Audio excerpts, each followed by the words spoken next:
کہ یہ کتنی عجیب انہوں نے بات کیا ہمارے اسکالر نے، لاسٹ اسکالر نے۔ اللہ تعالیٰ ان ہدایت عطا فرمائے۔ محترم شاہ صاحب بہت شکریہ، جزاک اللہ خیر، جزاک اللہ خیر۔ محترم علامہ خورشید عالم صابری صاحب، آپ کی طرف آتے ہوئے ہمارے کالر تھے، انہوں نے پوچھا کہ حضرت علی کے ساتھ رضی اللہ عنہ لگایا جاتا ہے، علیہ السلام لگایا جاتا ہے، لیکن یہ جو کرم اللہ وجہ الکریم لگایا جاتا ہے اس کی کیا وجہ ہے؟ بسم اللہ الرحمن الرحیم۔ حضرت علی رضی اللہ تعالیٰ عنہ کے چہرہ پاک کی کرامت کا ذکر، اور اللہ تبارک و تعالیٰ نے حضرت علی رضی اللہ تعالیٰ عنہ کے چہرے میں وہ کرامت رکھی تھی، وہ بزرگی رکھی تھی، وہ روب رکھا تھا، وہ جلال رکھا تھا کہ آقا سرور کائنات صلی اللہ علیہ وسلم نے خود فرمایا کہ علی کے چہرے کے اندر کرامت ہے۔ سبحان اللہ۔ اور پھر دوسری بات یہ بھی ہے، وہ مشہور حدیث پاک جس کو حضرت عائشہ صدیقہ رضی اللہ تعالی عنہا نے خود روایت کیا ہے، اور آپ نے فرمایا، اور یہ صحیح حدیث پاک ہے، جس نے آپ نے فرمایا کہ میں نے اپنے ابا جان سیدنا صدیق اکبر رضی اللہ تعالی عنہ کو دیکھا کہ وہ مسلسل ٹکٹکی لگا کر حضرت علی کے چہرہ پاک کو دیکھ رہے تھے، زیارت کر رہے تھے۔ اور میں نے جب پوچھا کہ ابا جان کیا بات ہے، آپ مسلسل آنکھ جھپکے بغیر حضور مولا کائنات علی اور مرتضیٰ شیر خدا کے چہرے کی زیارت کر کال آ گئی؟ جی ہمارے ساتھ کالر ہیں شاہد مانچسٹر سے۔ السلام علیکم ورحمۃ اللہ۔ وعلیکم السلام جی، میری طرف سے سب بزرگان دین کو السلام علیکم۔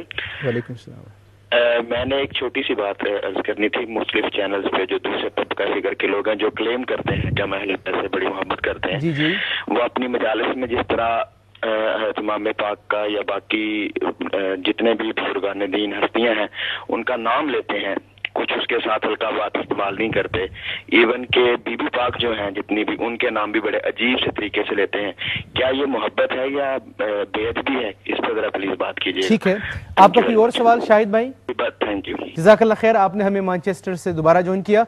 جی علامہ صابری صاحب، آپ فرما رہے تھے اس بات کو مختصراً اختصار کے ساتھ مزید اگر جی میں عرض کر رہا تھا کہ جب حضرت صدیقہ رضی اللہ تعالی عنہ نے پوچھا ابا جان آپ نے کیوں اس طرح مسلسل آپ ان کے چہرے کو دیکھ رہے ہیں، تو فرمایا کہ میں نے آقا سرور کائنات صلی اللہ علیہ وسلم کا فرمان سنا ہے، حضور نے فرمایا النظر الی وجہ علی عبادت، علی کے چہرے کو دیکھنا بھی عبادت ہے، تو میں اس لیے ان کے چہرے کو دیکھ رہا ہوں۔ تو یقیناً جس چہرے کو دیکھنا عبادت ہو، اس چہرے کو اللہ نے یہ عظمت دی ہے، یہ عزت دی ہے، یہ فضیلت دی ہے، کیوں نہ کہا جائے کہ اللہ پاک نے ان کے چہرے کو کرامت عطا۔ ماشاءاللہ، جزاک اللہ خیر۔ اگلے ہمارے مہمان اسکالر ہیں علامہ یونس مصباحی صاحب۔ آپ سے سوال یہ ہے کہ شاہ صاحب نے، منور شاہ صاحب نے ایک اور بات کی طرف اشارہ کیا تھا اپنی گفتگو کے دوران، اور اس بات کی طرف میں ابھی آؤں گا، مگر ہماری ایک بہن ہے لندن سے ہمیں جوائن کیا انہوں نے۔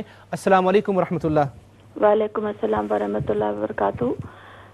تمام مہمانوں کا بہت شکریہ، شاندار جوابات دے رہے ہیں۔ ایک سوال میں پوچھنا چاہوں گی کہ جناب امام حسین علیہ السلام کی شباہت کا تو ذکر ہوا ہے، لیکن میں یہ پوچھنا چاہوں گی کہ وہ کس رنگ کا لباس زیبتن کرتے تھے اور کھانے میں انہیں کیا پسند تھا؟ سبحان اللہ، ماشاءاللہ۔ اور ان کا امامہ سیاہ تھا، سبز تھا، سفید تھا، میں یہ جاننا چاہوں گی۔ ٹھیک ہے، ماشاءاللہ، جزاک اللہ۔ اور کوئی سوال آپ کا بہن؟ بس میں یہی پوچھنا چاہوں گی آج کے لیے تو یہی۔ ماشاءاللہ، بہت شکریہ۔ آپ نے ہمیں کل بھی جوائن کیا تھا، ہماری بہن اور لندن سے مسز آصف، اور آج بھی آپ نے ہمیں جوائن کیا، جزاک اللہ خیر۔ انشاءاللہ آپ کے سوال کا جواب بھی لیا جائے گا۔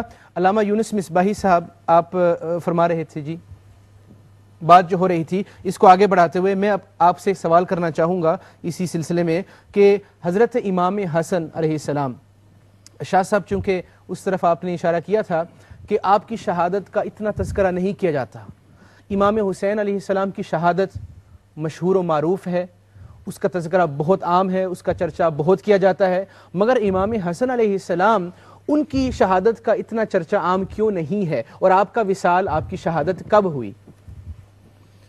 بسم اللہ الرحمن الرحیم۔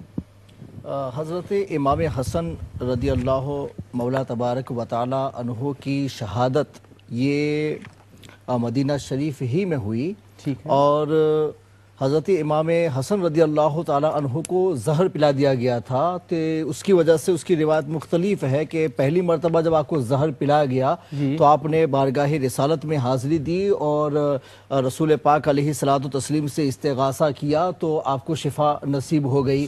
اس کے بعد میں دوسری مرتبہ جب آپ کو زہر پلایا گیا تو بھی آپ نے دعا کی تو آپ کو شفا میسر آ گئی، اور تیسری مرتبہ جب آپ کو ہیرا کنی جو ہوتی ہے نا، وہ بہت اس میں پوائزنس ہوتا ہے، تو اس کو پانی میں میں ڈال کر کے آپ کو پلا دیا گیا، جس کی وجہ سے آپ کے پیٹ کے اندر آنت وغیرہ سب کٹ گئی اور اس کی وجہ سے آپ کی شہادت یعنی آپ شہید ہوئے اور آپ کی شہادت جو ہے زہر دینے کی وجہ سے ہوئی اور یہ سری شہادت کہلائی۔ ہمارے بھائی کامران انہوں نے ہمیں لندن سے جوائن کیا۔ السلام علیکم ورحمۃ اللہ۔ ہیلو جی السلام علیکم۔ جی السلام علیکم ڈاکٹر صاحب۔ جی وعلیکم السلام۔ جی پہلی بات یہ ہے کہ ماشاءاللہ ہمارے جو علماء بیٹھے ہوئے ہیں، علامہ خورشید صاحب اور ساتھ ان کے اور پیر مشہدی صاحب اور منور صاحب، یہ ہمارے اہل سنت والجماعت کے بہت بڑے رہنما ہیں۔ یہ ہمارے سب رہنما ہیں، ہمارے سب لیڈر ہیں اہل سنت والجماعت کے۔ آپ سوال کریں پلیز کامران بھائی۔ سوال ہے کہ میرا چھوٹا سا مختصر سوال ہے کہ حضرت امام حسین علیہ السلام یہ جو ہیں ان کی جو بیٹے یا بیٹیاں ہیں اور یہ جو اہل تشیع لوگ کہتے ہیں کہ وہ 12 امام تک سلسلہ ہے، اس کے اوپر تھوڑی سی اگر آپ روشنی علماء سے، پیر مشہدی صاحب یا علامہ خورشید یا منور صاحب۔ ٹھیک ہے کامران بھائی، بہت شکریہ آپ کا۔ کوئی اور سوال؟ جزاک اللہ خیر، آپ نے ہمیں لندن سے جوائن کیا محترم کامران بھائی، اور آپ نے جو 12 امام ہے اس کی جو ڈاکٹرین ہے، کانسیپٹ ہے، اس حوالے سے، تصور کے حوالے سے سوال کیا۔ جی حضور۔ تو زہر دینے کی وجہ سے کس نے زہر دیا اس کے بارے میں کوئی تفتیش نہیں ہو سکی، اور حضرت امام حسن رضی اللہ تعالی عنہ سے بھی اس سلسلے میں دریافت کیا گیا۔ خود حضرت امام حسین رضی اللہ تعالی عنہ نے پوچھا کہ اگر آپ کو معلوم ہے تو آپ بتا دیجئے کہ ہم آپ کا قصاص اس سے لیں گے، لیکن حضرت امام حسن نے فرمایا کہ نہیں مجھے کچھ معلوم نہیں ہے، اور آپ نے خود اس کو چھپا دیا۔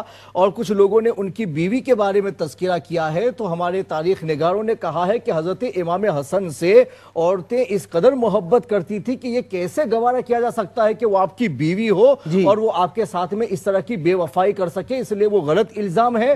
حضرت امام حسن نے جب ظاہر ہی نہیں کیا، خاندان والوں کو پتہ نہیں چلا، تو یہ سری شہادت ہوئی، اس وجہ سے آپ کی شہادت اتنی مشہور نہیں ہوئی۔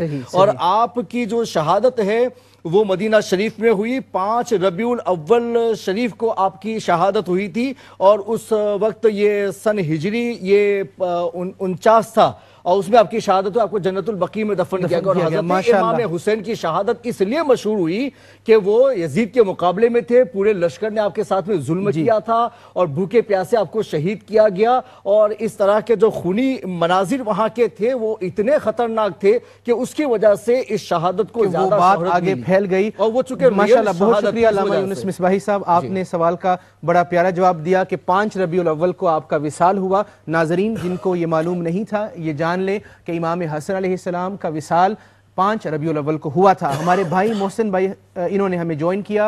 السلام علیکم ورحمۃ اللہ۔ ہلو السلام علیکم۔ وعلیکم السلام۔ آپ کو اور آپ کے گیسٹ کو سب کو سلام۔ جی آپ کی میں نے گفتگو سنی اور دو کوشچنز ہیں میرے، اور ایک میری آپ کو اسٹیٹمنٹ کہہ لیں اس کو۔ جی جی۔ پہلی بات یہ ہے کہ آپ نے آیت تطہیر کے بارے میں جو حسنین کے بارے میں ہے بیسیکلی کل بھی فرمایا تھا کہ رجس کا کیا مطلب ہے، کسی نے پوچھا تھا۔ صحیح صحیح۔ تو میں اس کے بارے میں تھوڑا سا اپنی طرف سے کہنا چاہتا ہوں کہ رجس وہ ہے کہ جو ان سے دور ہو۔ ہمارے علماء کرام موجود ہیں اور انشاءاللہ العزیز ہم ان سے پوچھیں گے کہ یہ رجس جو ہے یہ کیا ہے، چونکہ آج آپ نے پھر دوبارہ فون کیا۔ محسن بھائی آپ کا کوئی اور سوال ہو تو کائنڈلی وہ کیجئے گا۔ ہاں نہیں، وہی جو آپ سمجھ رہے ہیں وہ سوال نہیں ہے میرا۔ ٹھیک ہے۔ میرا یہ ہے کہ جو رجس جو ہے یہ وہ ہے کہ جو